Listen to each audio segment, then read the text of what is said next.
Good evening, I'm Mike Gonzalez. Thanks for watching WNCN News at 11. A crime alert tonight in Wake Forest where neighbors say two men have been using a story about their missing kitten to try and lure young children into their car. Those incidents took place on Laria Ridge Drive and Samuel Waite Lane in recent days. WNCN's Derek Waller has been tracking this story tonight. He's in the studio with more. Mike, police say no children have been abducted, but they have been. Police say if you ever see anyone or anything suspicious, just give them a call. In the studio, I'm Derek Waller, WNCN News. All right, Derek, thanks so much. Developing right now in Southern Pines, that's where authorities say two people suffered serious injuries following a collision earlier tonight. It happened around 8:30 on Morganton Road near Henley Street. Officials say the driver of a car hit a woman as she crossed the street. When that driver got out to help, both were hit by another car. We are working to find out who those victims are right now. The Highway Patrol is investigating. Look for updates on WNCN Today tomorrow morning, your mobile device, as well as our homepage, WNCN.com. Search efforts have resumed in Southeast Asia for a plane that vanished from radar with 162 people on board. The Air Asia flight was on its way from Indonesia to Singapore when it lost contact with air traffic controllers last night. No distress call was ever sent, though. There was severe weather in the area at the time, but right now it's unknown if that led to the plane's disappearance. So far, no wreckage has been found. And this comes just 10 months after the disappearance of Malaysia Airlines Flight 370. That crew lost contact with air traffic control over the South China Sea with 239 people on board. Still no sign of that flight either. Officials believe it veered off course and crashed in the southern Indian Ocean. In Europe tonight, a rescue effort is underway to save hundreds of people trapped on a burning ferry. The fire broke out this morning when the boat was on its way from Greece to Italy. A little over 200 of the 478 people on board have been rescued at this point. The rest remain trapped on the smoke-filled ship. You see it there. Italian Navy ship crews are trying to douse those flames. The helicopters are working to take people to safety as well. However, gale force winds and rough seas are preventing rescue boats from getting very close. An accused killer still on the loose tonight in Johnston County. Police say that Cortez Lucas Jr. shot and killed 28-year-old Robert Horton early this morning at the Alta Mobile Home Park off South Lombard Street. Investigators say that shooting was not a random act. Anyone with information is asked to contact the Clayton Police Department.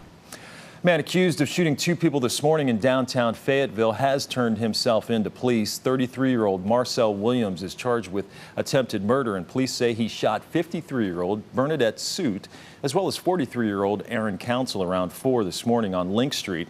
Both are in fair condition at the hospital right now. Raleigh mother charged in connection with the death of her 2-year-old son will appear in a Wake County courtroom tomorrow morning. 2-year-old Tristan Blue was reported missing Christmas Eve on Portree Place in Raleigh. Authorities charged his father, Stephen Blue, with the murder. The mother, Brianna Dangerfield, is charged with accessory after the fact and attempting to conceal the death of her son.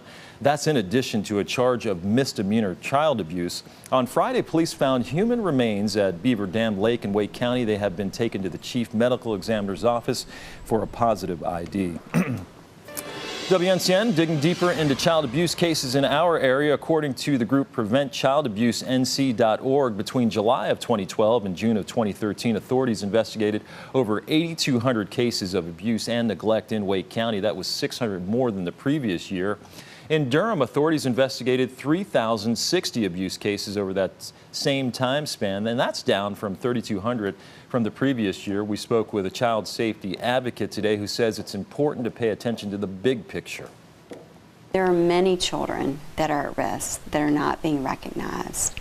Their concerns are not being reported. We need to pay attention as a community. And when it comes to child abuse, she says it's important to look for these signs: unexplained injuries, changes in behavior, fear of going home, as well as a lack of personal care or hygiene. Well, tonight, regulars at a popular Raleigh coffee shop, they're scratching their heads. They're wondering why it's suddenly closed over the weekend. Cafe Helios has been in Glenwood South for 12 years now, but a note on the door says they've served their last latte. One customer said he was surprised by the closing, but expects something new there soon. When things grow in areas, I guess change, out with the old and with the new. I mean, you can't help it. I guess that's just, economics, right? And on the coffee shop's Facebook page, some customers are worrying about gift cards that they just purchased. And tonight we're still working to find out how those customers can get a refund. It was a quiet ceremony that marked the end of U.S. combat missions in Afghanistan. Troops lowered the flag at the NATO headquarters in Kabul. President Barack Obama, he released a statement today saying, quote, "The longest war in American history is coming to a responsible conclusion." That war lasted, 13 years, and it claimed the lives of more than 2,000 Americans. Over the past year, troops have been working to transfer full security operations over to the Afghan government. Today, NATO completes its combat mission, a 13-year endeavor filled with significant achievements and branded by tremendous sacrifice. And the White House said earlier this month it will leave behind a U.S. force of about 10,000 troops for the first part of 2015 to help support Afghan security efforts there. Well, it was a solid opening weekend for Sony's movie, The Interview. The comedy earned $2.8 million in theaters and another $15 million through online distribution. The film depicts a plot to kill North Korean leader Kim Jong-un. Sony pulled the movie following threats, but later released it to a limited number of theaters. Meanwhile, the FBI is investigating a cyber attack on Sony's PlayStation network. The gaming service suffered a multi-day outage. The attack disrupted connectivity and online gameplay. A group of hackers calling themselves the Lizard Squad has claimed responsibility for that. Well, it's a chilling stat. Car crashes are the #1 cause of death for 16 to 19-year-olds in the United States. Drunk driving plays a really large part. Now, a program works to inform teens about the dangers of driving under the influence ahead of the new year. Take a look. The program is called Ford Driving Skills for Life. Kids wear a drunk suit complete with weights that put them off balance and goggles that distort their vision. Teens then have to drive a car through an obstacle course. I can't concentrate on where I am. Just consider if you're going, 35 or 55 on the road. Yeah. The other part of it is I'm getting quite dizzy. Wow, well, right now, Ford is working on a schedule to bring this around the country. You can learn more on their website. It's drivingskillsforlife.com. WNCN, we are also working to tackle the issue of drunk driving head on. In October, our investigative team found several counties where nearly half of all the DWI cases are simply thrown out. You can find out much more about both reports on our website, WNCN.com. All right, a little annual tradition here continued today in New York City. People gathered in Times Square to say good riddance to all the problems that plagued them in 2014. You saw there one woman was destroying her inhaler with a mallet. Others wrote down their problems on a piece of paper, then they put them in a shredder. The event is an opportunity for people to purge any negativity from 2014. Sounds like a good idea, huh? It does sound like a good idea. I'm sure there are plenty of those I would like to, bad habits I'd like to get rid of. I wish I had better news in the forecast, but I don't. Another round of rain marching eastward. You can see it on the radar. We're beginning to see the rain moving into North Carolina. The heaviest rain still off to our west, but you'll see it's expanded all the way into near Columbia, South Carolina. We'll continue to see this moisture push on off to the east, and that's going to result in you needing your umbrella tomorrow morning. 55 outside right now, and the reason I'm showing the tower cam is because you really can't see anything due to the fog. So we have really foggy conditions.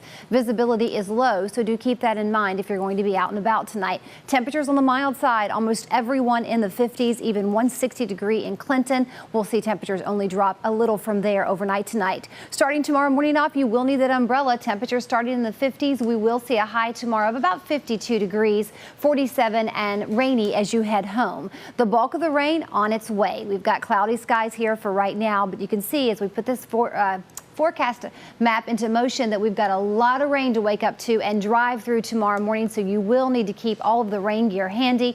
We keep the rain with us throughout the day tomorrow, and then the cold front pushes through, taking most of the rain with it with just a little bit of moisture left behind, mainly in the form of cloud cover on Tuesday. And then after that, as we head into Wednesday, Tuesday night into Wednesday, we clear out and then we cool down a bunch, and we'll show you that in the 7-day right now. Let's take a look at what we can expect over the next couple of days. For tomorrow, rainy Wet, chilly, cold, raw. 52 will be the high. Definitely a lot warmer today than tomorrow. 80% chance of rain. I think all of us will get wet. And then Tuesday, 46, we'll see some clearing, maybe a little bit of sunshine late in the day. Wednesday will be 46 and cold. And take a look at our overnight lows. Temperatures in the 20s. New Year's Day will be sunny but chilly. And then we warm back up next weekend with temperatures back into the upper 50s. Mike, some computer models actually calling for mid-60s on Saturday. Wasn't ready to go that high just quite yet, but it will be wet. You don't want to commit there just yet. No, but it would be a nice warm weekend again. Still not too bad considering, gosh, we're heading into January. Starting out a new year. Sounds good. Thanks, Kim. Appreciate that. All right, that does it for WNCN News at 11, but don't go anywhere. Here's WNCN's Todd Gibson with Sunday Sports Wrap. Up now at 7, a string of crimes stretching from Texas to Granville County in North Carolina and ending in West Virginia. We'll break down all the bizarre details. Plus, suicide attempt in Raleigh leads to a massive fire, how investigators think it happened and how many people were displaced. And people gathered today to mourn a fallen New York City police officer, the message the commissioner sent to his officers ahead of that service. The news starts right now. Good evening and thanks for watching WNCN News at 7. I'm Mike Gonzalez. We begin with a developing story tonight. Days after a Granville County couple is killed, we are learning much more about the men who are accused of this bizarre crime. Police say Edward Campbell and his son Eric Campbell killed Jerome and Dora Faulkner, set their house on fire before stealing their truck and heading north. The men drove to North Carolina from Alvin, Texas, killed the Faulkners inside their Oak Hill home, and then headed into West Virginia with the bodies of the Faulkners inside an SUV. Officers in West Virginia pulled over Eric Campbell after recognizing the Faulkner stolen truck that Edward Campbell was driving. During that stop, his father pulled up and started shooting at officers. 2 officers were hit at point-blank range but suffered only minor injuries. WNCN Shamira Ratliff has been following this story. She's live in the studio and picks up the story from there. Shamira? Yeah, Mike, we still don't know how or if the men are connected to Jerome and Dora Faulkner, but what we do know is the father had a history of violence, and it's a tragedy that members of the small community are still reeling from. It was a multi-state crime spree with a tragic ending. We've never dealt with the brutal, vicious attack of a close friend and family and church member, not just church member, but a community pillar and someone that everyone loved. Oak Hill couple Jerome and Dora Faulkner were killed New Year's Day after officials say father and son, Edward and Eric Campbell, broke into their home, killed them, set their house on fire, and took the couple's SUV. Investigators say the couple's bodies were under a mattress in the bed of the truck. The 2 men are from Texas. Neighbors say they've had their own run-ins with the duo, and they aren't surprised to hear the violence they've caused in North Carolina. We were sitting out there on this trailer talking, and all of a sudden he come up to the fence there and looked over at me and says, "You little so-and-so, you better not cross my path or I'll kill you." Then we'd be in here and all of a sudden our house would shake and someone would go boom, and we're like crazy men starting a fire again. Edward Campbell is accused of jumping bail on December 18th in an assault case in Texas. He's also accused of attacking his wife in September. A warrant was issued for his arrest after he didn't show up for court last month. As word spreads of the Faulkners' murder, residents of Granville County continue to mourn their death. The couple were well known, very loved and respected. Now those who knew them are left with a void. Why them? And we don't know. That's a random thing. But it happened, and now we've got to try to help the community deal with it. Just pray that they're looking down on us now and proud of what they've done during their life, because it was always helping someone. Eric Campbell is being held under a $500,000 bond in a West Virginia jail. His father, Edward, is still in the hospital from that shootout. When he's released, he will be charged. Mike? Shamira, thanks for that update. We have new info tonight as 1 person is dead and 24 without a home after what Raleigh fire officials are calling a suicide. Officials say an explosion led to a fire around 7:20 last night at the Trails apartment complex in North Hills. When they arrived on the scene, firefighters found an 18-year-old woman with severe burns standing on a patio outside of an apartment. She later died at the hospital. Despite the effort of 60 firefighters and more than 2 hours of work, the blaze destroyed half of the complex. We're all displaced. We really don't know the extent of actually what happened or where we're going to be at, but just hope everybody is okay and just thankful that everybody got out okay. And the Red Cross is helping with displaced residents. Thankfully, no firefighters were injured in that fire. City ordinance being proposed in Fayetteville would limit where new tobacco shops can open and potentially close some in certain areas. After a public hearing last month, the City Council stopped the proposal, seeking more input from shop owners. Fayetteville police want the ordinance to reduce a high volume of calls associated with tobacco stores. 10 tobacco shops have been identified as subject to closure potentially based on how their property is zoned. The owners of the shops weren't immediately available to speak to WNCN, but folks around town are in favor of the move. It's getting to be an epidemic with that tobacco stores. Around here, close by the kids and all these kids walking around here, you know. It's all right to have a few, but not, you know, not so close by where they got the kids in the neighborhood. If they could relocate, that would be best. I'm not going to wish anything bad on anybody's business because that's how they feed their family. And the revised ordinance is on the agenda for Monday's meeting, but it may get tabled. We'll let you know right here. Warning tonight about quick rising sea levels along our coastline. The sea is expected to rise 4 inches at Southport to more than 12 inches on the northern Outer Banks by 2045. The 30-year forecast was produced by the Coastal Resources Commission's Advisory Science Panel. The commission requested the report after legislators rejected a 2010 study. Turning now to the weather and this first weekend of the new year. It was not a pretty one. Chief Meteorologist Wes Hohenstein is with us tonight to see if there's any changes. Wes? Hey, Mike. Yeah, big change next week. I'll talk about that in just a few minutes. Wow, 60 degrees. That is warm. Thanks, Wes. Private wake took place today for NYPD Detective Wenjian Liu. Liu is one of the 2 police officers ambushed and gunned down 2 weeks ago in their squad car in Brooklyn, New York.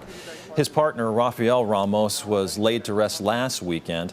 Anger towards New York's Mayor Bill de Blasio from NYPD officers led to really high tensions at Ramos's funeral. Police Commissioner Bill Bratton, he asked officers to show respect at Liu's funeral, which will be held tomorrow.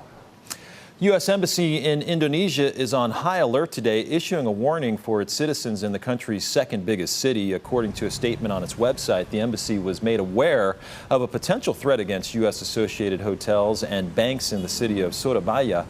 The statement gave no further details, though. Indonesian officials have raised concerns in recent months over hundreds of Indonesian citizens attempting to travel to Syria and Iraq to fight along ISIS militants there.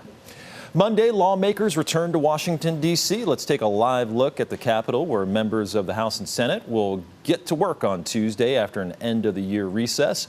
But some won't be back this year after losing the November elections. Senator Kay Hagan is one of them. Senator-elect Tom Tillis beat her in the most expensive Senate race in the country last year. WNCN will be in D.C. for Tom Tillis's big week. Our political reporter Bo Minnick will be there for Tillis's swearing in. Good evening and thanks for watching WNCN News at 11. I'm Mike Gonzalez in for Sean Maroney tonight. Police say 2-year-old Tristan Blue was last seen at his home on Portree Place this afternoon. That's off Buck Jones Road. WNCN Shamiral Ratliff live outside that apartment complex tonight. And Shamiral, we understand police are on the scene, but they are not saying much. Our other top story tonight, a soggy Christmas Eve. It's been quite the day in weather as far as rain goes. Meteorologist Kim Diener has the latest on your forecast. All right, some good advice there, Kim. Thanks so much. And here's a live look at I-40 and Fayetteville Road in Durham. As you're heading out this week, stay on top of any weather event by downloading our news and weather app. You can get hour-by-hour forecasts, alerts, as well as interactive radar. Just search WNCN for your Apple or your Android device. Well, the constant rain, too much for Franklin County, where utility workers say it caused a wastewater spill. Take a look. It happened along a main sewer line on Railroad Street in Youngsville today. Franklin County Public Utilities says, get this, 31,500 gallons of untreated wastewater spilled into a Richland Creek tributary. They say the system could not handle the 2 inches of rain that fell in the area over the last 24 hours. News at 6. Good evening. Thanks for joining us tonight. We will start with breaking news out of Raleigh. That's where police are searching for a missing toddler. Take a close look. They say 2-year-old Tristan Blue, he went missing around 1 o'clock this afternoon. He was last seen in the 5400 block of Portree Place. This is video of the search efforts tonight. Police say he may have wandered outdoors. News at 11.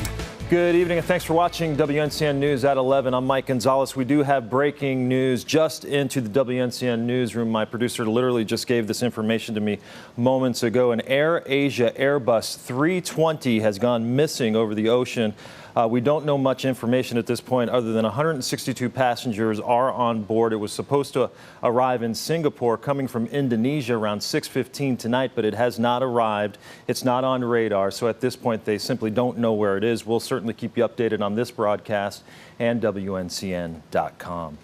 Also, our big story of the night. It's a case that has shocked our entire community here in Raleigh. A Raleigh toddler is reported missing Christmas Eve. Now his father faces murder charges. Tonight, Stephen Blue is being held without bond at the Wake County Jail. This is WNCN News at 6. Right now at 6, the search for a missing toddler in Raleigh is now a homicide investigation. Good evening and thanks for watching WNCN News at 6. I'm Mike Gonzalez, in for Sean Maroney tonight. 2-year-old Tristan Blue was reported missing yesterday. Today, police confirm the boy is dead and his father has been charged with murder. WNCN Shamira Ratliff live at the Wake County Jail tonight with more. Shamira? CN News. All right, Shamira, thanks so much. Fayetteville police have arrested a woman accused of trying to run her boyfriend over with her car. Police say that Shirley Polk, she got into a heated argument with her boyfriend named Tracy Peterson, then tried to hit him with her car. It happened around 8:30 last night on Aftonshire Drive. Victim is being treated for minor injuries at Cape Fear Valley Medical Center. Polk is being charged with assault with a deadly weapon. Well, hundreds of children in the Sand Hills now have a Christmas gift that they will never forget thanks to a charity project.